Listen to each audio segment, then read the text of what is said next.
আমি জানি না আল্লাহ তাআলা আমার কোন পরীক্ষা ফেলেছে, এই দুঃখ এই কষ্ট মৃত্যু ছাড়া আমার আর কোনো শেষ নেই স্যার, আর কোনো শেষ নেই স্যার। আমার আর আপনার দায়িত্ব মানে প্রধানমন্ত্রী নেবে। আপনাদেরকে শক্ত হতে হবে না, আপনার তো বড় মেয়েটা রয়ে গেছে, এখন তো ওর জন্য আপনাদেরকে শক্ত থাকতে হবে। আমিও কোনো উনিও কোনো আজ আমরা জানি সন্তানের কষ্টটা আমরা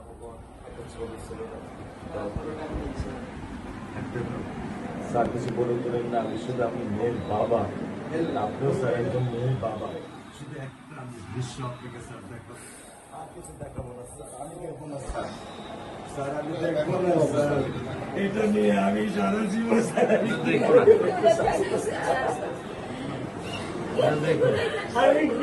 দেবেন সারা জীবনে দৃশ্য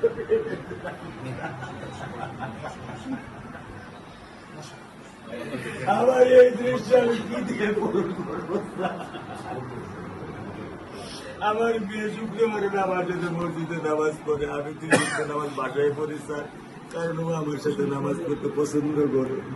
2 ওয়াক্ত নামাজ আমি ওকে নিয়ে স্যার আমার বাসায় পড়ি স্যার।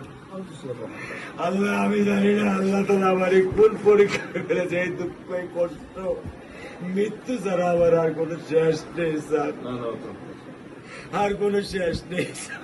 আমার আর আপনার দায়িত্ব মানে প্রধানমন্ত্রী নেবে। আপনাদেরকে শক্ত হতে হবে না, আপনার তো বড় মেয়েটা রয়ে গেছে, এখন তো ওর জন্য আপনাদেরকে শক্ত থাকতে হবে। স্যার সত্য কথা, আমি যখন ওকে ভ্যানে পাঠাই আমি খুব বল পাই, আমি কালকেও বলে দিছি যে আমি আর ভ্যানে দিব না, তুমি প্রতিদিন ওকে রিস্কায় নিয়ে যাবা, রিস্কায় করে নিয়ে আসবা। আমি ক্লান্ত স্যার, 10 বছর বয়স থেকে স্যার অবহেলা পেতে পেতে পেতে পেতে স্যার আমি আর নিতে পারতেছি না স্যার। আল্লাহ আমার ভাগ্যে দিচ্ছে, আমি কি করতেছি কি করব?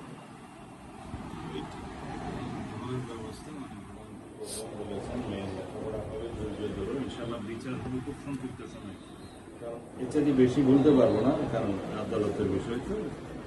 আমরা চার্জশিট দেবো ইনশাআল্লাহ এই 24 ঘন্টার মধ্যে।